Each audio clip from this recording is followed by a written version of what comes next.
एक बहुत स्वार्थी महिला है। उसने पैसों के लिए एक ऐसे इंसान से शादी की जो पहले से शादीशुदा और एक बच्चे का पिता भी था। कमला के पति को मरे हुए एक अरसा बीत गया है। अब वो अपने सौतेले बेटे वैभव के साथ रहती है। वैभव के दिल में अपनी माँ को लेकर इतना डर है कि वो अपनी माँ के सामने एक शब्द नहीं बोल पाता। उसकी माँ जो कहती है उसको सर झुकाकर वही मानना पड़ता है। वैभव, तुमने अभी तक घर का काम क्यों नहीं किया? तुमसे कितनी बार कहा है कि सूरज निकलने से पहले तुम घर की साफ सफाई पूरी कर दिया करो। वैभव कुछ नहीं बोलता, चुपचाप सर झुकाए अपनी माँ की बात सुनता रहता है।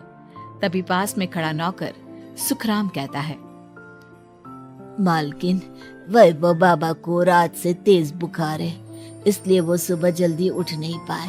उनके बदले मैं घर की साफ सफाई कर देता हूँ। इसे कोई बुखार नहीं है। मैं इसे अच्छी तरह से जानती हूँ। ये सब काम न करने के बहाने हैं। सुखराम काका, बोल दो इसे, सारे घर का काम यही करेगा।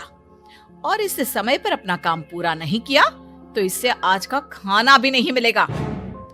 मगर मालकिन, वैभव बाबा की सच में ही तबीयत खराब है, आप एक बार देख तो लीजिए। कमला बिना कुछ बोले वहां से चली गई और बेचारा वैभव तेज बुखार में भी काम करता रहा। कमला वैभव की शादी एक ऐसी लड़की से कराना चाहती थी जो अनपढ़ हो और कमला से इसी तरह डरे जिस तरह वैभव डरता है, ताकि वैभव की सारी जायदाद और धन दौलत उसकी मुट्ठी में रहे। लेकिन आज के जमाने में ऐसी लड़की मिलना मुश्किल है। कमला कार में यही सब कुछ सोचती जा रही थी कि तभी रास्ते में, अरे ड्राइवर, तुमने कार क्यों रोक दी? और ये इतना शोर कैसा? मैडम, आगे कुछ बंजारों का खेल चल रहा है, इसलिए भीड़ लगी है। मैं अभी भीड़ को साइड में करवाकर कार निकालता हूँ। ड्राइवर भीड़ को साइड करके कार निकालने की कोशिश करने लगा कि तभी कमला की नजर रस्सी पर चल रही एक फुलवा नाम की बंजारन पर पड़ी। क्यों ना मैं इस बंजारन की शादी वैभव से करा दूं? ये तो अनपढ़ लग रही है, मेरे पैरों तले दबकर भी रहेगी। मुझे अभी इसके माँ बाप से बात करनी होगी।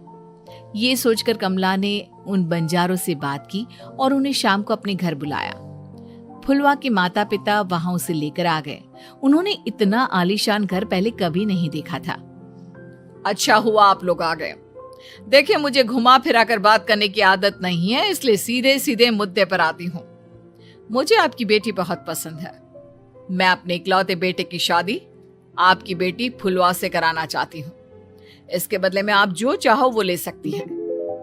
तभी फुलवा की माँ कहती है, ये क्या कह रही है मैम साहब? कहीं आप हमारी गरीबी का मजाक तो नहीं उड़ा रही ना? आप मेरे बेटे से मिल लो। अगर आपको मेरा बेटा पसंद आता है तो मैं कल से ही शादी की तैयारी शुरू कर दूंगी। सुखराम, सुखराम, वैभव को लेकर आओ। फुलवा अपनी माँ के कान में फुसफुसाती है, माँ, कहीं इस मेम साहब का छोरा पागल तो ना है? फुलवा अपनी माँ से बात कर रही होती है कि वैभव वहां आता है। फुलवा उसे देखती ही रह जाती है और उसके माता पिता उसकी शादी तय कर देते हैं। शादी वाले दिन किसी को फुलवा और वैभव की बेमेल विवाह की बात समझ में नहीं आती। फिर भी एक औरत कमला से पूछ ही लेती है, कमला जी, आपने अपने इकलौते बेटे की शादी देहाती गवार से क्यों करा दी? ये बंजारन आपके घर की बहू बनने लायक तो नहीं है। कम से कम अपने स्टेटस का ही ख्याल कर लिया होता। बहू तो अपने टक्कर की लाती, आपने तो बंजारन को ही बहू बना लिया। अब कमला को समझ में नहीं आ रहा था कि इस बात का क्या जवाब दे। वो कुछ देर चुप रही और सोच समझ कर कहती है, बहन जी, आपको तो पता है आजकल के बच्चे किसी की बात कहाँ सुनते हैं। मैं तो अपनी बहू एक पढ़ी लिखी और अपनी सोसाइटी की ही ढूंढ रही थी। लेकिन मेरे बेटे ने मेरे सामने इस बंजारन को लाकर खड़ा कर दिया। बोला कि मैं शादी करूंगा तो इसी से। अब भला मैं क्या करती? मुझे अपने बेटे के सामने झुकना ही पड़ा। कमला की ये बातें सुखराम भी सुन रहा था। उसने ये सारी बातें वैभव को जाकर बता दी। काका, मैं तो फुलवा को जानता भी नहीं, फिर माँ मेरे बारे में झूठ क्यों कह रही है? अरे बेटा, तुम कितने भोले हो, तुम्हें कुछ भी नहीं पता। तुम्हारे पिता अपनी सारी संपत्ति तुम्हारे नाम करके गए हैं। तुम्हारी माँ नहीं चाहती कि ये संपत्ति तुम्हें मिले, इसलिए उन्होंने तुम्हारी अनपढ़ लड़की से शादी करवाई ताकि तुम्हारी तरह वो भी अपने हक के लिए आवाज ना उठा सके। सुखराम काका, मैं क्या करूं, आप ही बताओ। माँ के सामने आते ही मेरे हाथ पैर कांपने लगते हैं। मैं माँ को कुछ भी नहीं कह पाता। वे दोनों बात कर ही रहे थे कि अचानक कमला वहां गई। कमला को देखकर दोनों घबरा गए। तुम दोनों फिर कभी बातें कर लेना, अभी फेरों का समय हो गया है, चलो जल्दी आओ। इस तरह फुलवा और वैभव की शादी हो गई। अगले दिन कमला ने फुलवा को बुलाया और उसे नसीहत देने लगी। देख बंजारन, तुझे मैंने अपनी बहू बना तो लिया है, लेकिन तुझे इस घर में आँख कान मुंह बंद करके रहना होगा। घर का काम कर और अपने पति से मतलब रख, समझी? कमला का ऐसा रवैया फुलवा को बिल्कुल समझ में नहीं आया। उसने वैभव से इस बारे में बात की। सुनिए ना, माँ जी ने जिस तरह मुझसे बात की मुझे अच्छा नहीं लगा। शादी से पहले तो वो मुझसे बहुत अच्छे से बात कर रही थी, लेकिन शादी के बाद उन्हें क्या हो गया? तुम ज्यादा मत सोचो, जैसा माँ कहती है वैसा ही करो। ये कहकर वैभव वहां से चला गया। अगले दिन वैभव को घर के नौकरों की तरह काम करता देख फुलवा को बहुत हैरानी हुई। फुलवा ने इस बारे में सुखराम काका से बात की तो सुखराम काका ने फुलवा को सारी बात बता दी। अब फुलवा को समझ में आ गया कि उसकी सास ने एक बंजारन को बहू क्यों बनाया। एक दिन वैभव घर का काम कर रहा था, तभी उससे कांच की प्लेट टूट गई। किसने गिराई ये कांच की प्लेट? वैभव को वहां खड़ा देख कमला ने छड़ी से उसे मारना शुरू कर दिया। उसके पैर में कांच चुभ गया और खून बहने लगा, लेकिन फिर भी कमला उसे मारे जा रही थी। ये देखकर फुलवा ने कमला के हाथ से छड़ी छीन ली और तोड़कर फेंक दी। बंजारन, तेरी इतनी हिम्मत, तूने मेरे हाथ से छड़ी छीनी? कमला फुलवा को थप्पड़ मारने ही वाली थी कि फुलवा उसका हाथ पकड़ लेती है। ओ ससु माँ, मैंने मॉम की गुड़िया ना समझ लियो। बंजारन हो बंजारन, ईंट का जवाब पत्थर से देना जानती हूँ। आज के बाद मेरे या वैभव जी के ऊपर हाथ उठाने की सोचियो भी ना, समझी ससु माँ? ये कहकर फुलवा वैभव को लेकर वहां से चली गई। उसने वैभव के पैर पर पट्टी बांधी, उसके आंसू पोंछे। वैभव ने पहली बार किसी के दिल में अपने लिए इतना प्यार महसूस किया।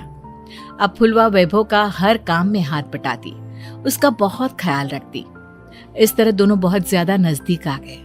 वहीं दूसरी ओर कमला सारी जायदाद अपने नाम करने की साजिश करने लगी। और एक दिन, वैभव, जल्दी बाहर आओ।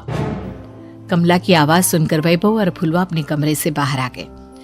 जी माँ, आपने बुलाया? ये ले, इन कागजों पर साइन कर दे।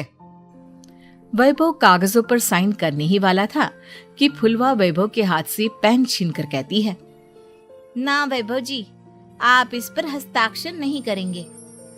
आओ बंजारन, मैं तुझसे बात नहीं कर रही। ये बात मेरे और मेरे बेटे के बीच की है। चुपचाप पेन दे दे, नहीं तो तेरी खाल उधेड़ लूंगी। ससु माँ, बंजारन की खाल इतनी भी ढीली ना होवे कि कोई भी उधेड़ लेवे। जो यकीन ना आता हो तो देख ले उतार के। और हाँ, बंजारन जरूर हूँ पर अनपढ़ ना हूँ। मन्ने भी पता है कि किसी भी कागज पर साइन करने से पहले उसे अच्छी तरह पढ़ लेवे हैं। पेन देती है या नहीं? ये कहकर कमला फुलवा को मारने आई तो फुलवा ने कमला को धक्का दे दिया और वो नीचे गिर गई। कमला डरकर वहां से भाग गई।